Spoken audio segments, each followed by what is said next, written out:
हाँ, मेरे प्रिय शिष्यों और सब्सक्राइबर लोग, आप लोगों ने हमसे काफी आग्रह किया कि गुरुजी धूम्रावती देवी के विषय में आप हमें कुछ बताइए। आज सुबह से ही भगवती की कृपा हुई और हमारे दिमाग में मां धूम्रावती नृत्य करने लगी। हमने सोचा आप लोगों के प्रश्न का उत्तर आज ही दिया जाए। भगवती धूम्रावती कौन है ये समझो। धूम्रावती धूम्र का, धुआं का एक बहुत बड़ा भंडार। भगवती धूम्रावती 10 महाविद्याओं में 7वीं देवी है। इनका स्थान भी 7वां है। और ये है कौन? धूम्र विलोचन नयना, धूम्रलोचना, धूम्रवर्णा, धूम्र विलोचनी, धूम्र चंडिका, ध्रूम भंगिमा आदि नामों से भगवती धूम्रावती को जाना जाता है। धूम्रावती कौन है? हिमालय की शिखर पर भगवान शिव आदि काल में बैठे थे। तब उनके पास में बैठी हुई भगवती धूम्रावती भूख से विह्वल हो गई। ये सब लीलाएं हैं। भगवान शिव तो ध्यान मस्त थे, भोजन नहीं दे पा रहे थे। तो भगवती धूम्रावती भगवान शिव को निगल गई। शिव पेट में पहुंचे। पति बिना की धूम्रावती हुई, इसलिए इसे विधवा कहा गया है। और दुर्गा सप्तशती के मंत्रों में भगवती खुद ऐलान करती है कि यो में जयति संग्रामे, जो मुझे संग्राम में जीतेगा वो मेरा पति होगा। इसलिए उनको तो कोई जीत नहीं पाता। तो भगवती धूम्रावती कुमारिका भी है। भगवती धूम्रावती की साधना, उपासना, विपत्ति नाश, रोग निवारण, युद्ध में जय, उच्चाटन, मारण आदि के लिए सिद्ध किया जाता है। आदि काल से 2 महान युद्ध हुए हैं। एक है राम रावण युद्ध और एक है कौरव पांडवों का युद्ध।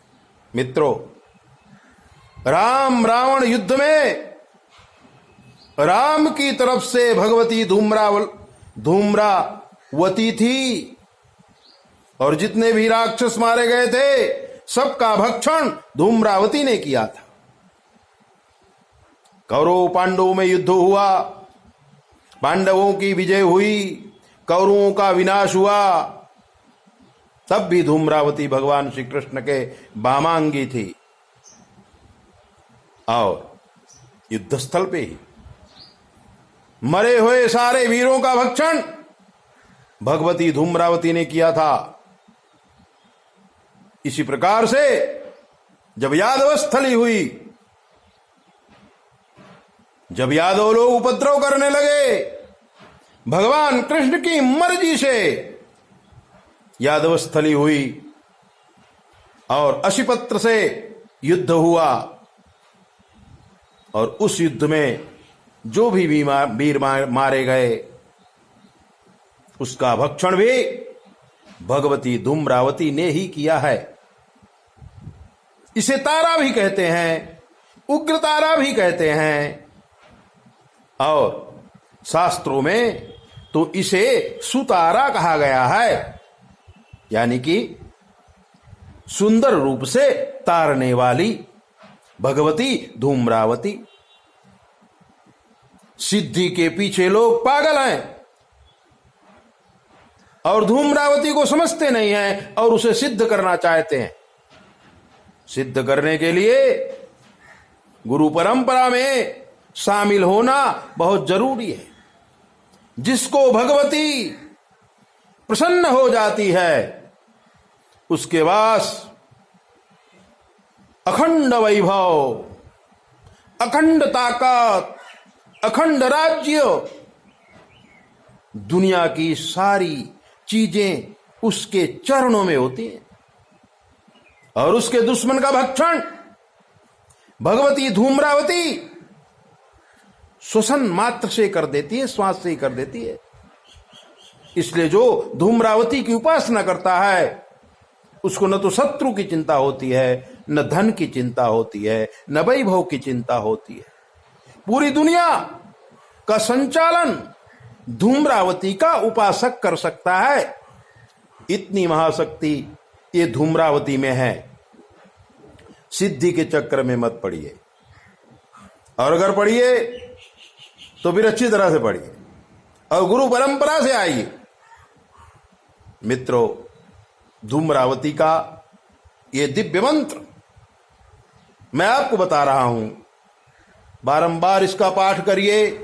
भगवती धूम्रावती कृपा करेगी तो गुरुदेव आपको सामने से मिल जाएंगे। ओम बाला बाला, भगवती का एक रूप बाला भी है। इसलिए नवरात्रा में बालिकाओं की हम पूजा करते हैं। भगवती के अनेक रूप हैं, उनमें ये नाम दिव्य है। बारंबार इसका स्मरण करो कि श्री काली बगला मुखी च ललिता धूम्रावती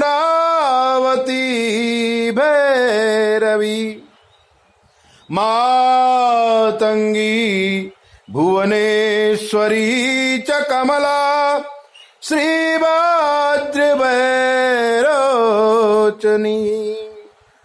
तारा पूर्व महापदे न कथिता विद्या स्वयं शंभुना तारा पूर्व महापदे न कथिता विद्या स्वयं शंभुना तो लीला रूपमयी च देश दशदा बाला तुमाम पातुमाम श्री काली बगला मुखी च ललिता धूम्रावती भैरवी मातंगी भुवनेश्वरी च कमला श्री वज्र भैरोचनी तारा पूर्व महापदे न कथिता विद्या स्वयं शंभुना लीला रूपवती वै च देश दशदा बाला तुमाम पातु सा।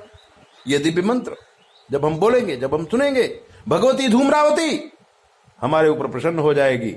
और जब भगवती धूम्रावती प्रसन्न हो जाएगी तो हमारा मार्ग प्रशस्त कर देगी और हम सिद्धियों के बहुत नजदीक पहुंच जाएंगे। सिद्धि ढूंढी नहीं जाती है, सिद्धि अपने आप आती है, उसी को सिद्धि कहते हैं। जैसे अष्ट सिद्धि नवनित के दाता असबर दीन जान की माता। जब हमारे अंदर योग्यता आ जाएगी ना मित्रों, तो सिद्धि तो अपने आप आ जाएगी। ऐसे दिव्य बातों को जानने के लिए आप हमारे चैनल को सब्सक्राइब करो, लाइक करो। 98252008 पर फोन करके आप कुछ भी पूछिए। जीवन के तमाम रंगों से हम आपका परिचय कराएंगे। 98252008 पर जरूर फोन करिए और पूछिए। जय बोले, अपना ध्यान रखो।